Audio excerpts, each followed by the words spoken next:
Premier League primetime on tape. Jose, Cyrus, and Andre. And you know that Daveye don't play. In the field, they can talk about it all day. Look, and we moving up. You can try all you want, can't move like us. When it all comes down, they choosing us. And I do gotta say, we don't give a fuck. Premier League primetime, and it's only that. Speak only facts. Say what I want, can't hold me back. Can't hold me back. Premier League primetime, better yet, it's my time. You stay on the sideline. Say what I want, can't hold me back. Premier League primetime.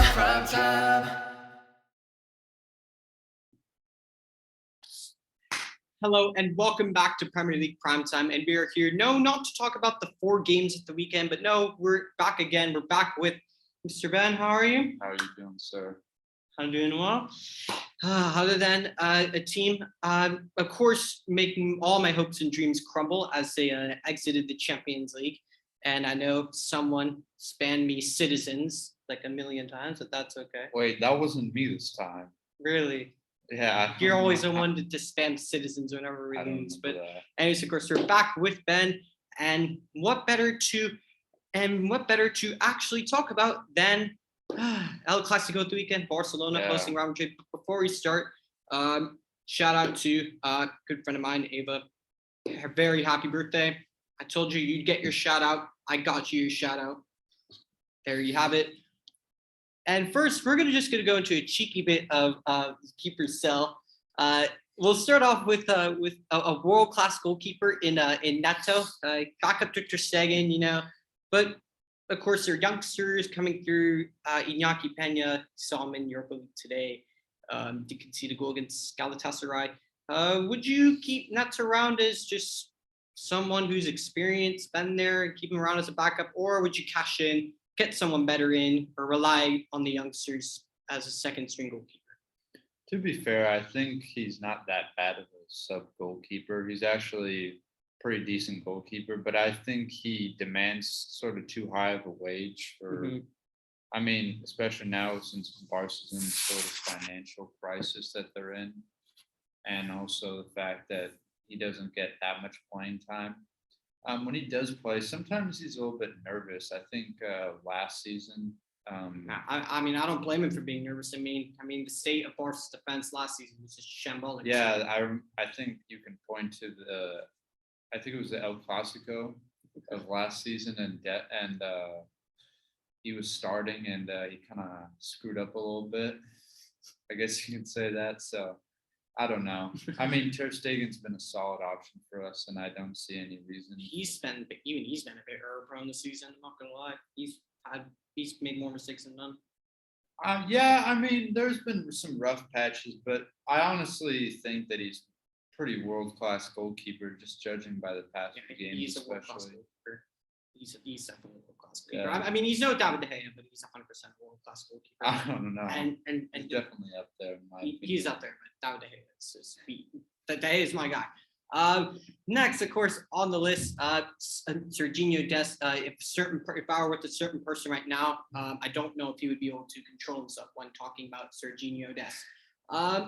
Clearly lost out to Dani Alves and relegated to his second choice right back. He's really only playing in Europe, but not really in the league at the moment. Well, he's injured as well right now. No, he played in Europe today. Yeah, but he got subbed off because he was injured. No, but even then, he just hasn't been really playing in the league. Yeah, would you keep him around? You know, keep faith in him as an understudy to Dani Alves, or cash in, get someone better, or look at someone from La Masia?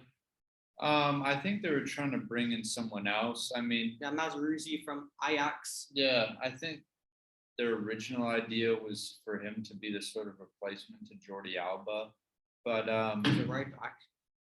Yeah, but I don't know. They were trying to move him over to the left because supposedly he could play both sides. I don't know. The United States rate him very high. I think he's a good prospect, but I think he needs time. Dani Alves just definitely has that experience of playing at the top level for so long. And he's really good. I'd say the only problem with Dani Alves is defending, and maybe Sergio Dest can take that up. I think the biggest problem with Sergio Dest was back in the Ronald Koeman days. He just was not able to finish at all. And no end product. Yeah. There's no end And product. Ronald Koeman played him very high up, and I think people kind of lost faith in him, including Xavi. And I don't know. The future for him is kind of skeptical. Well, so what would you do? Can keep him around or sell? It depends if there's a better option.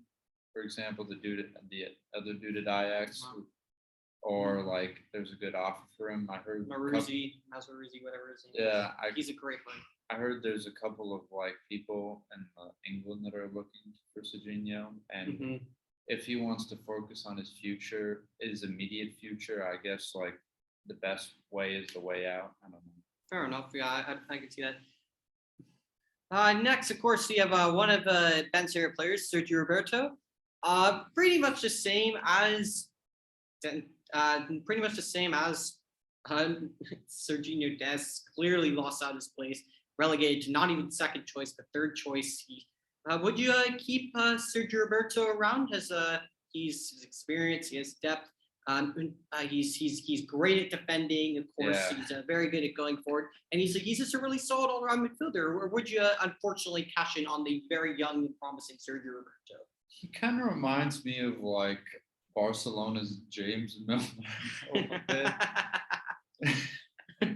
A guy that can play like an older sort of guy that can play like multiple positions, like in the midfield, but also right back. For me personally, I don't think he deserved that starting position, especially back when Barcelona was more of a world-class team. I mean, they're still world-class, but not as like that. Real Madrid. I mean, they're in Europa Liverpool's- League, so Yeah, they're not that Liverpool, Real Madrid area that other teams are at now. He's been linked to MLS teams. I don't see why not. He's kind of served his purpose, in my opinion. Fair enough. That more or less is everything you need to know. Next, we have Dani Alves, and he's had a huge impact since coming back to Barcelona. Definitely a key player. Signed to a new contract. Yeah. He's 38, though. He is 38, and I don't see him playing. He plays like he's 27. Yeah. I mean, his defending's a little skeptical, in my opinion. But he's definitely, I think Dani Alves' role is, he's always been like that revolutionary player that kind of revolutionized the right back position as like someone that is just another player on the attack. And I definitely think he fulfills that role. And yeah, keep him around for the experience as an experienced player, great player in the dressing room, so on and so on. I can't imagine him playing more than 1 or 2 years though, but definitely a great player to have. Definitely. The next two will just kind of clump into just one. Two great center backs to start off with. Definitely not injury prone. Samuel Umtiti. He recently signed a new contract 2 months ago, but he did take a massive cut. That's why Ferran Torres signed. He doesn't make a horrendously huge amount of money a week, but he's more of a rotational player in the squad. Yeah. He's clearly not the player that he was a few years ago. Would you keep around the very reliable Samuel Umtiti, or would you cash in?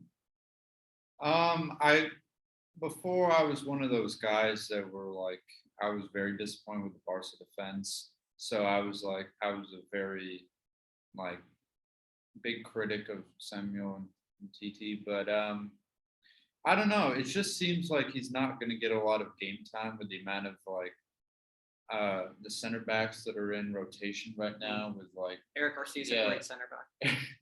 He played today. Eric Garcia, PK, Arujo. Yeah, I just don't see him getting a lot of playing time. So if another club wants to pick him up, I wouldn't mind. Other than that, that's basically Ben's way of saying it. Sell. I guess so. I mean, if he gets his old form back, I wouldn't mind him being back. But so far, I don't really have any opinion on him since he's not playing. That's basically him saying, so we can get someone better. And next, of course, even better, Clement Lenglet.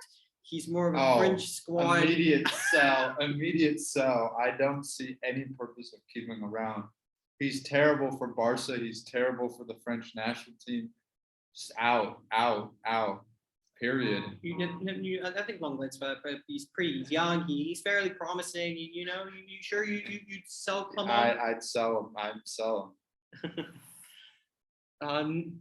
Next, of course, we have a player who I call the Spanish Mateo Darmian, because every time he carries the ball like outside his own box or outside his own half into the attack, he pretty much gets a nosebleed every time. Oscar Mingwesa came up from La Masia last season. Mingwesa, he's still young, still some ways to go. I think he's young. He shows promise. Would you keep him around, or would you just say, yeah, the Spanish Darmian's got to go? He shows a little bit of some inconsistency in his playing. I wouldn't blame him for that because he's so young. I don't think he's the right match for Barca right now. I think maybe like it feels like another Cucurella, in my opinion, a sort of like, but like young, the defensive version. The young Spanish players. He definitely looks world class in that rock solid back three under Koeman. Of course, when a certain Dutchman was playing in his favorite position, and when Piqué was, and anytime Piqué was like 15% fit, he was brought back and then immediately got injured again. And of course, he had world-class Lenglet and Mingwesa on the other side, just struck fear into the hearts of the other attackers. He's a regular starter in the youth and under 23 national team for Spain. He has promise. I don't see him having a big role in Barca right now, but so if he wants to leave, he can leave. If not, maybe the future holds something for him. Fair enough. Next we have Ronald Araujo. He's a very, very good Barcelona defender. He's fantastic. There's only one issue though. His contract expires at the end of next season. Now, I heard about there have been reports suggesting, I don't know if it's true, there have been reports suggesting that he's keeping his options open. He's not necessarily saying no, he's not necessarily saying yes. If he refuses to sign a new contract, would you still keep him around, or would you just say, no, cash in, sell, get money that we can now, or would you just say, no, we'll just let him go on a free? No, I definitely think you should keep Araujo around. That man is the future, and he's by far the best center back we have at Barca. Well, besides Lenglet and Mingwesa, they're terrific, very, very, very good. But yeah, honestly, I'd take him at United in a heartbeat. But then again, I'd take just anyone half decent, just someone that will at least not. Anytime he concede a goal, immediately look at the referee and raise his hand and say offsides. Just anyone but him. Literally anyone but him. Next, we have Sergio Busquets, and we all know how good of a player he is on his day.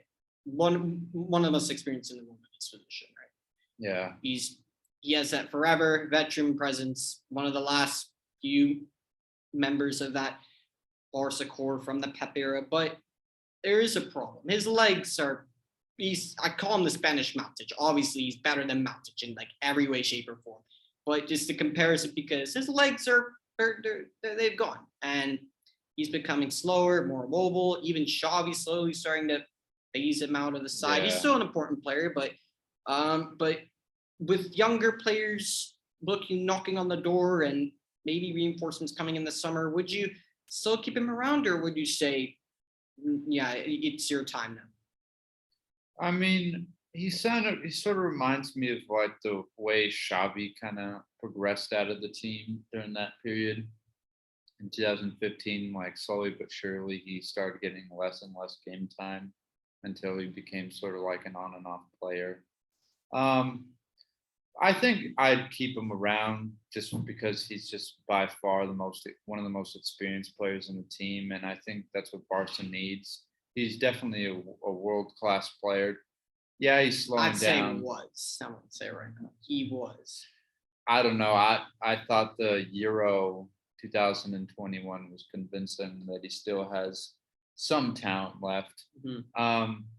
I think Ronald Koeman didn't really utilize him very well, and I think Xavi's kind of bringing back his old sort of talent that he had. I think Koeman was a great coach at Barca. He should have signed a lifelong contract. I think he was well deserving. He was harsh to sack him. That's a fair analysis. Or would you keep him or get rid Yeah, of him? no, I'd keep him. Fair Yeah. enough. Next, we have Ricky Puig. And speaking of Koeman, definitely one of Koeman's favorites, Ricky Puig. AKA, he had very little opportunities, very, very few under Koeman, but slowly. But of course, under Xavi, he's been given some more opportunities, more chances to show himself. But the midfield's already pretty packed. You look at Frankie de Jong, you look at that B Tech McTominay, Pedri, Daveye, Nico, Nico, and just other players, and even the potential reinforcements coming in the summer. Would you have him stick around, or would you get rid? And remember, I mean, he's been in the squad for a long time. He's still young, but he's been in that squad for a long.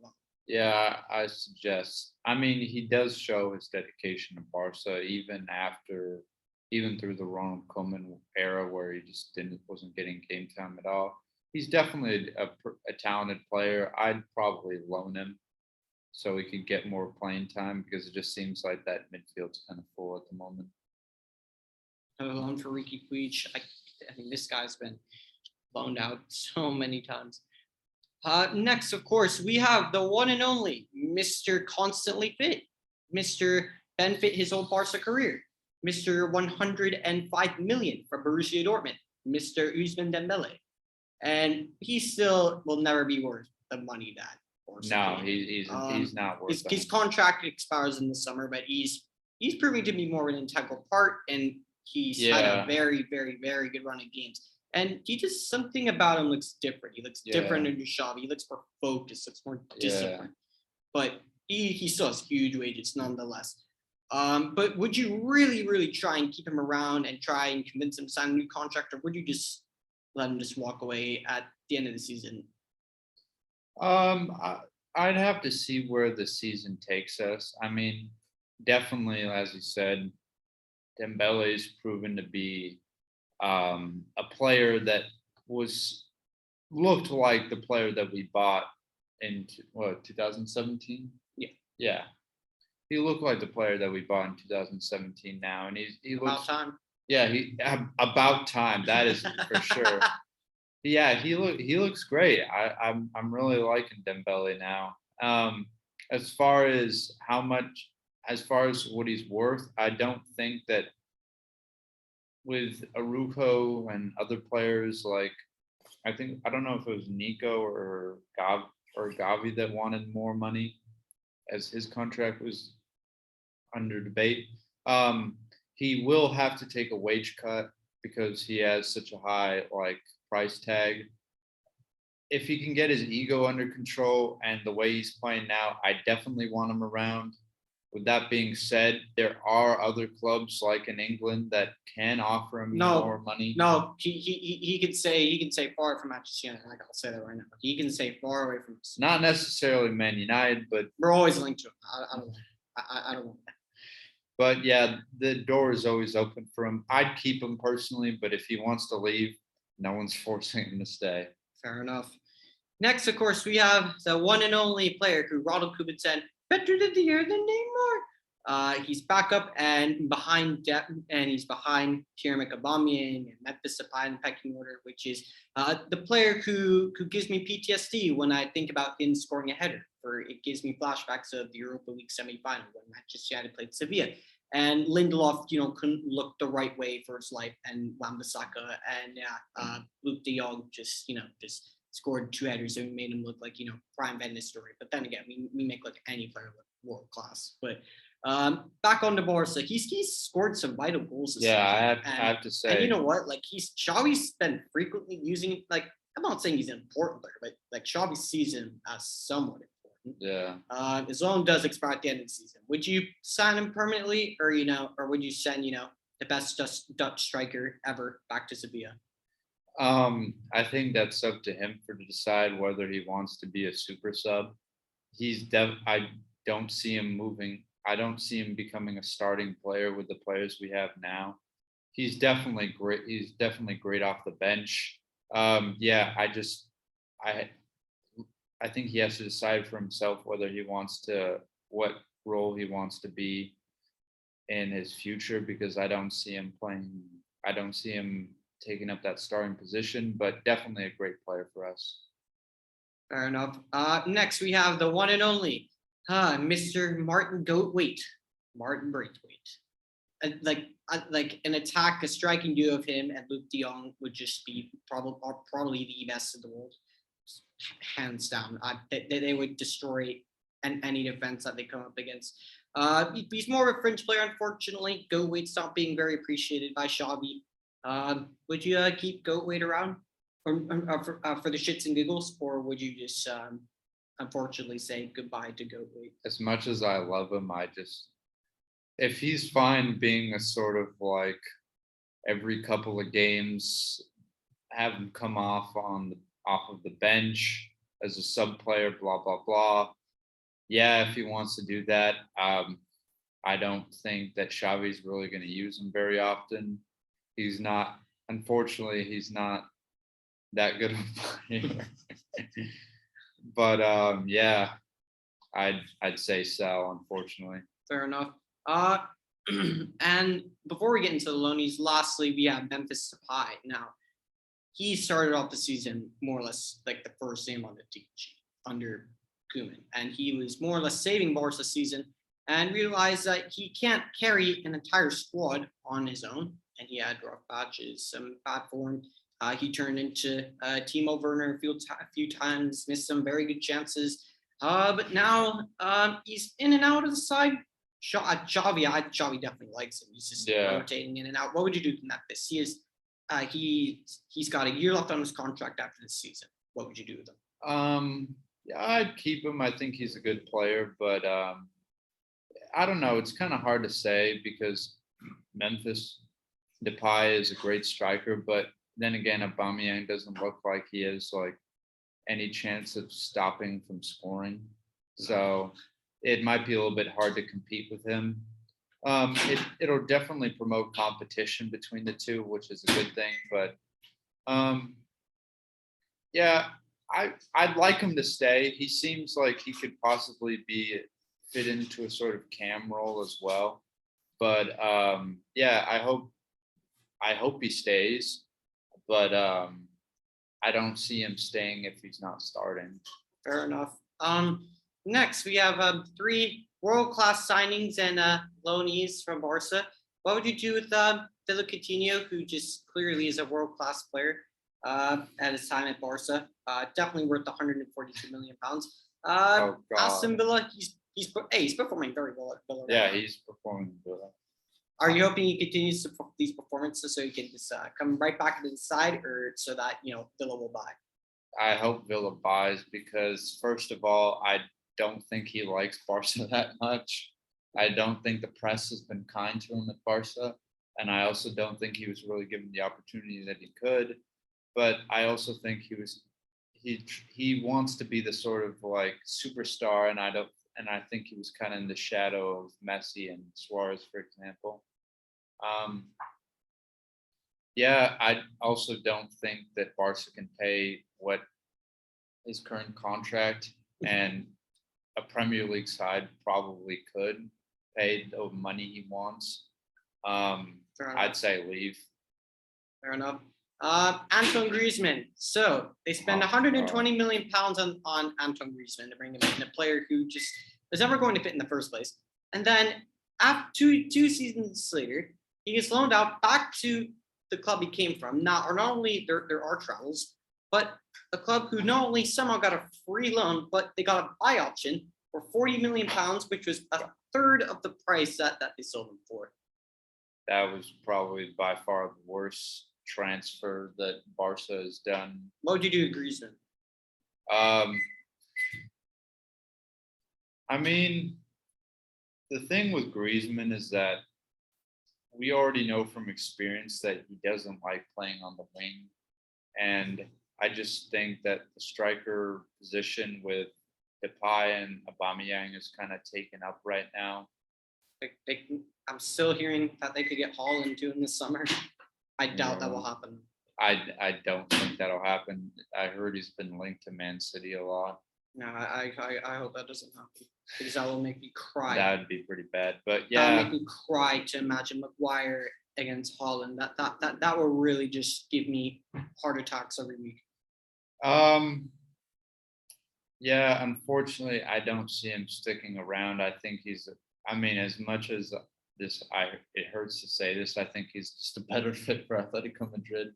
I don't really understand why he left in the first place. Fair enough. And of course, the last signing, probably the most useful and definitely not pointless signing, Miralem Pjanic, on loan at Besiktas in Turkey with no buy option.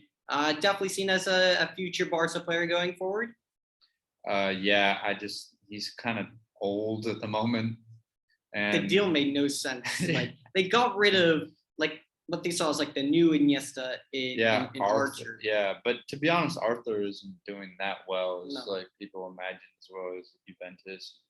Yeah, I liked Arthur at Barca. I don't know why they did that switch. Both players were doing actually very well were doing well at their current club. So then that swap deal just made no sense. Yeah. Then again, Koeman just did not like Pjanic as well.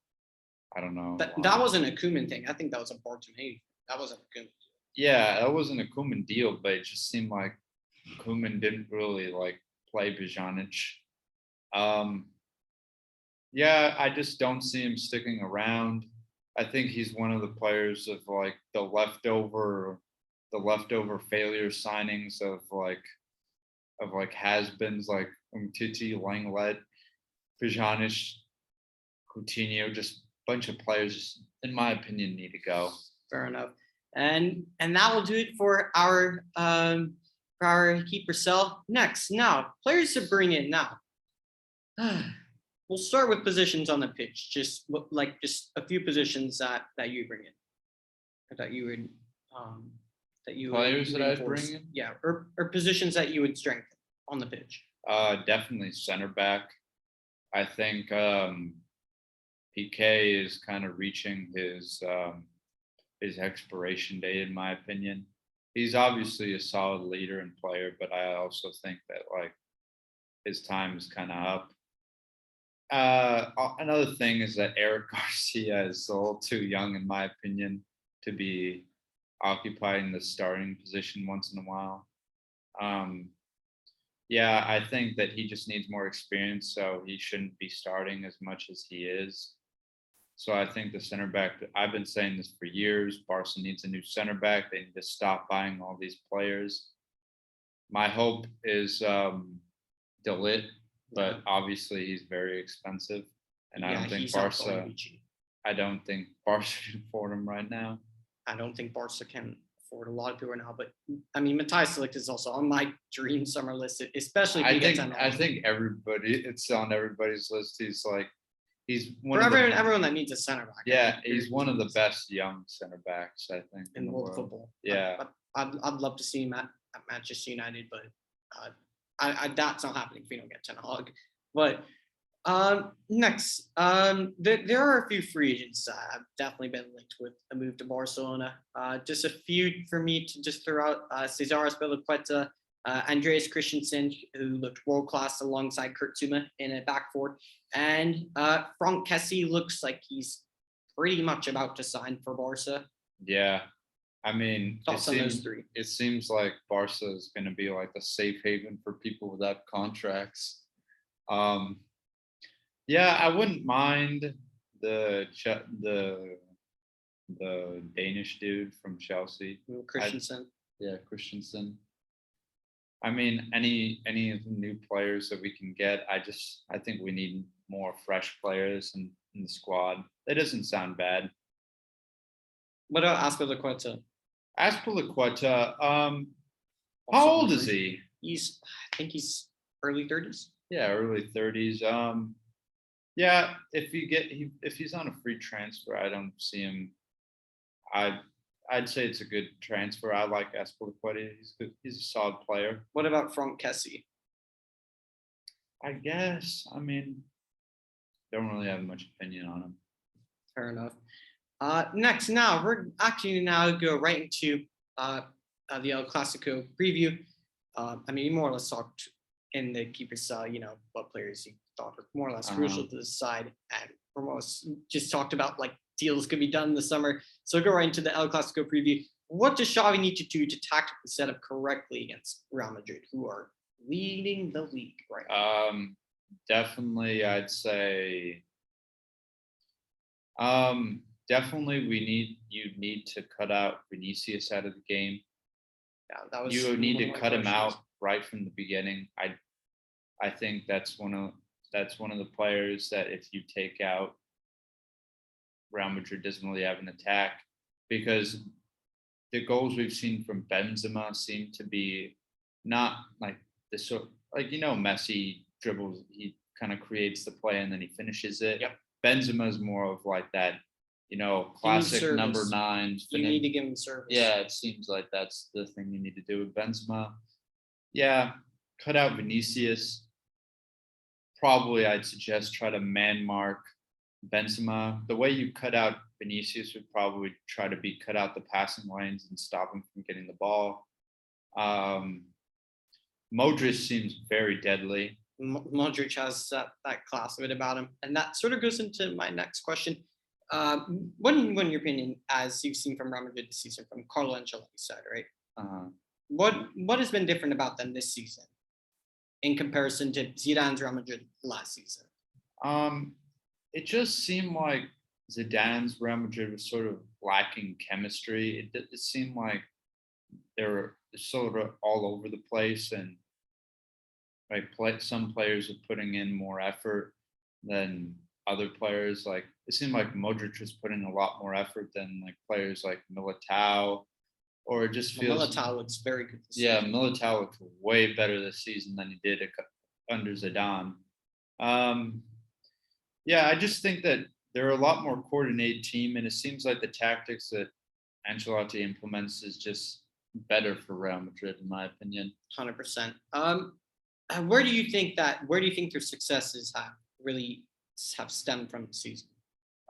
Vinicius is definitely That's been a huge success this season. way better player than we've seen before, or just ever. Yeah, and I also think obviously Benzema's reaching is like the top of the roller coaster sort of thing of like He's in some of the best form we've ever seen him. This is peak Benzema time, and I think we started to see the sort of incline of Benzema really getting into his own, and then now we're just seeing the fruits of like the prime Benzema tree. Terrible analogy, but okay. Now, more or less, so we sort of already just talked about this, but because there have been weaknesses in Real Madrid this season, I'd say a few months ago, or no, I'd roughly say a month ago, they started to just slack off all of it. What would you say have been the weaknesses this season, and are those areas that Real Madrid can be exposed and exploited? Let me see. Yeah, I'd definitely say the right-hand side looked a little bit shaky in that game that I saw against PSG. Marcelo seems a little bit slower than he usually is. Marcelo barely plays. Yeah. Who else? Weaknesses. I'd say the right-hand side's. Yeah. I'd say other than that, like the left-hand side's very strong. Yeah. Their spine is incredible. Their spine is incredible. I wish Manchester United had a spine like Real Madrid's. Yeah. Even just mentality. I think they're very structured. In my Like opinion. David Alaba comes in and he's taken Ramos's number 4. Like it's nothing.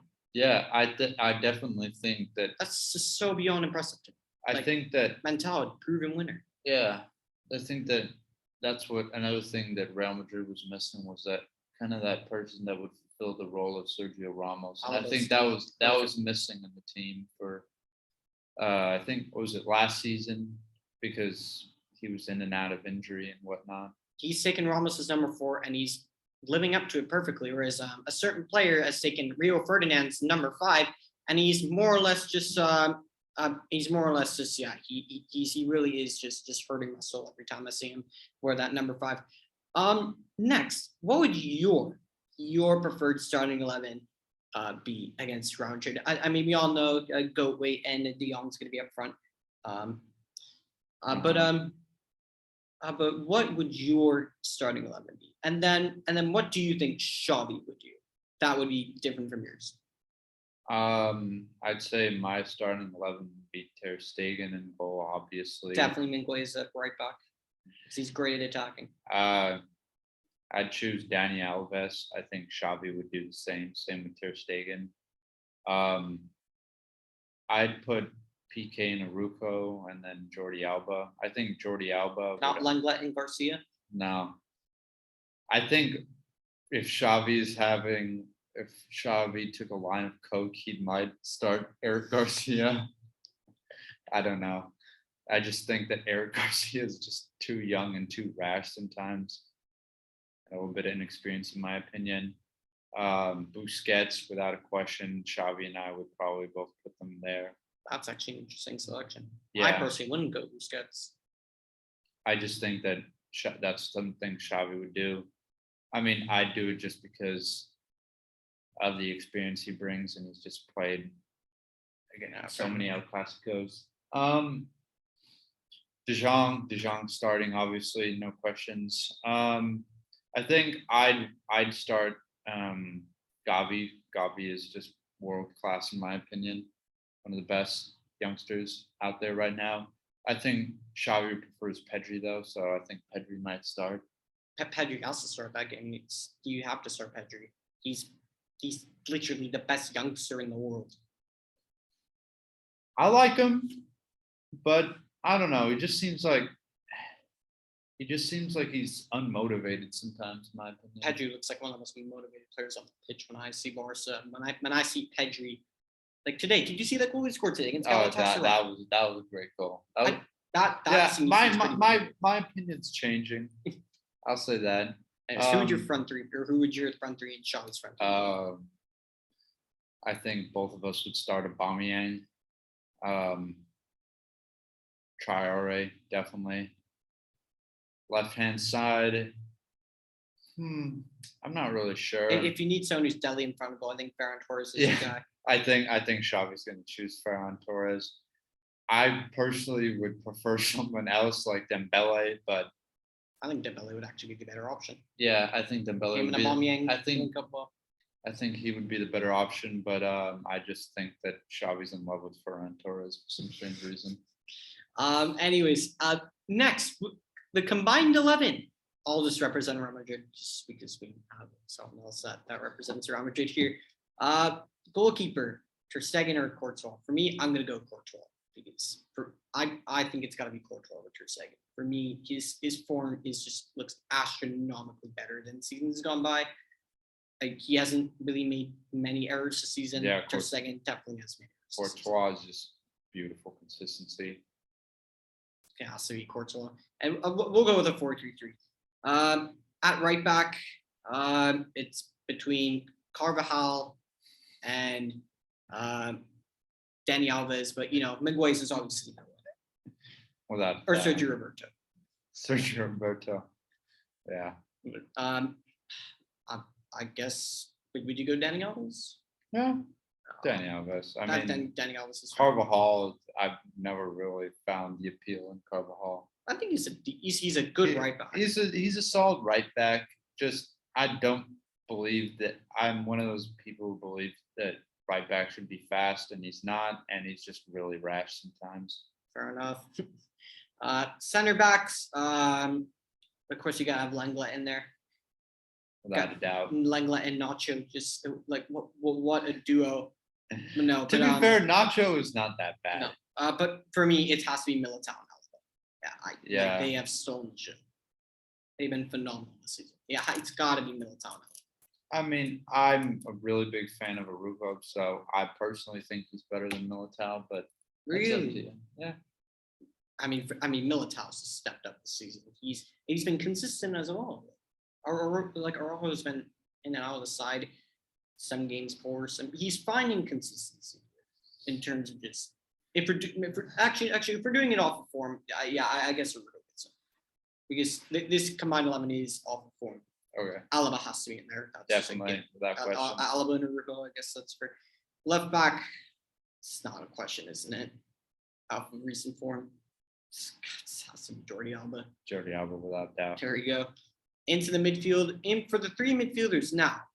Modric and Pedri are just they're givens. So Yeah. it's basically down to the last midfield. This is actually where it gets tough. You have Casemiro, you have Cruz, you have Gavi, you have just a load of options. Frankie Young. The Sergio Roberto obviously is like the best option you have. Or Danny Ceballos, the Spanish Beyblade on Real Madrid. He's terrific. That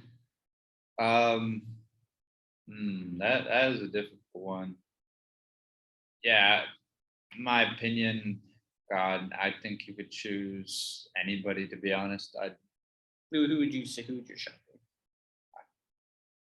God, If you had to choose him. maybe De Jong, since I'm biased to Barca, but Cruz is amazing. I think Casemiro's been a mess, and you need someone there to sit. But is that not one of Modric doesn't do that. Modric is best on the ball. Pedri's best on the ball. Yeah. Casemiro. Well, I mean, obviously, Pedri's not a center defensive mid. We saw that versus what was it, Osasuna? No, it was Elche. Yeah, he screwed up pretty bad. An amazing, against Elche. a brilliant assist. Yeah. That assist was world class. I'm telling you. But I go Casemiro, so you have just a DM sitting there. But if you're just going his best deal, okay, that's fair. Casemiro or Dion? I mean, if we're talking about center defensive mids, Casemiro. All right, fair enough. Casemiro gets in. Front three. Well, I'd say two players need to get in this lineup, and they're both going to be Madrid players. Benzema, Vinicius get into this team. Yeah. And the last one will be a Barca player. You could put Aubameyang on the left. I'd say Aubameyang. Spanish Timo Werner. You have Traore, Gavi. No, Aubameyang. All right, fair One enough. of the best forms recently.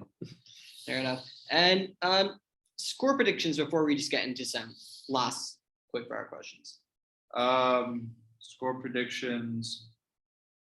Probably around. I see Real Madrid winning 2-1, 2-0.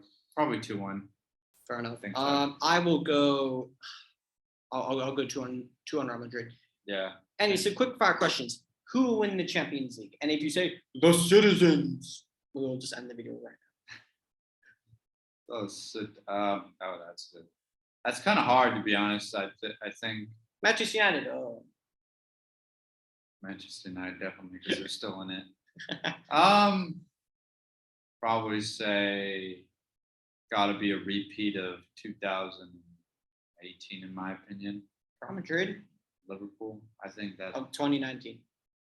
Liverpool won it in 2019. No, I'm saying the final of 2018. Oh, Liverpool versus Real Madrid. Yeah, I think that's going to be the final. That would be a great final. I think Liverpool will probably win it, to be honest with you. They just look so consistent. Yeah. Who will win the Liga? Who will win La Liga? Probably Real Madrid. Fair enough. I'll probably say the same. Just for you, who's winning the Whoa! Who's going to win the Europa League? Who's going to win the Europa League? I hope Barca. Barca seems like a really solid team right now. Who are the other teams that They struggled against Galatasaray? I'd say, yeah. If they do well in finishing, then yeah. I think just Barca were just unlucky against Galatasaray. I think if they need good finishing, then you got to start Ferran Torres every game. Yeah, I just think that Ferran needs to work on finishing a little bit.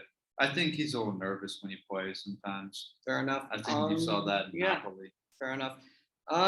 Who do you think will win the Premier League? Will it be City or will it be Liverpool? Even though we know it's going to be United to win the Premier League season. Oh yeah, without a doubt. If Man City remains inconsistent, Liverpool. If Man City go back to the form that they were on, kind of more or less all season. I'd say all season up until recently. Then City, I don't know. It's just between Liverpool and City. Yeah. I don't see it. Of course, Manchester United, we're joking. They will be there nowhere near a title, especially with that Division 2 Macclesfield Town Maguire at center back. Last question. Early predictions for the World Cup and transfers surrounding the world of football. Well, for me, I know one transfer that's just inevitable to happen. And it's one of the El Clásico club since it's inevitable. It's been called for years. It's bound to happen. A certain Frenchman to join Real Madrid. Is that just bound to happen? Yeah, that makes sense. That's been bound to happen, isn't it? Yeah, Mbappe's gonna go to Real Madrid. Definitely, 100%. I see Real Madrid as Champions League, like real Champions League contenders next season. First we got to. It's not even an if. It's just. Yeah, I mean, there's always a question, like some fluke happens, Mbappe doesn't fit into the Real Madrid system, blah blah blah. But if Mbappe fits in, I just don't see that. He'd probably play on the right if you think about it. He wouldn't play through the middle. He'd play on the right. And he's still deadly on the right. Aubameyang's just. I mean, no, Mbappe, my bad. Mbappe got to be one of the best players in the world right now. He's so good. I'd say the best players in the world for me. I'd say Ballon d'Or like conversation worthy right now. I'd say him, Mohamed Salah, Robert Lewandowski. I'd throw Benzema. Yeah, I'd say I agree with that. 100%. And of course for the Passion d'Or, it's definitely got to be Scott McTominay, and for Barca, it's definitely 100% Lenglet and Mingwesa for the Passion d'Or. Anyways, anything else to say before we? Wait, what was your World Cup predictions? For me, as much as I'd love to say the boys can hopefully bring it home, is it coming home? It is not coming home. It will not come. I'll say this right now. I only started singing "It's Coming Home" after we got to the final. Yeah, that's fair. People were singing it after we beat Croatia. I'm just like, you gotta be kidding me. Yeah. I mean, we're dreadful. But who did? What's your early prediction for the World Cup? God, you can never really say during the World Cup. Obviously France is probably one of the best, but I mean, after Switzerland, you could arguably say that they're a little shaky right now, especially with all the players and keeping their egos in check. And I think that's also something that England kind of struggle with. Too many good players is also a negative as well. Fair enough. Definitely so. Who would you say is your early prediction? Yeah, gotta go with the good old France and Germany.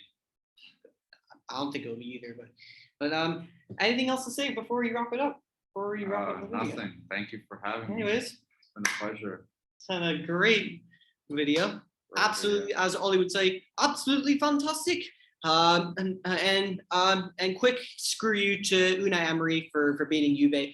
Thank you for your time watching this video. If you'd like to see this and you want to keep seeing them back on the channel, please like this video, smash a like, give us your thoughts. What are your thoughts on Barca, and what are your thoughts on the Untitled Clásico?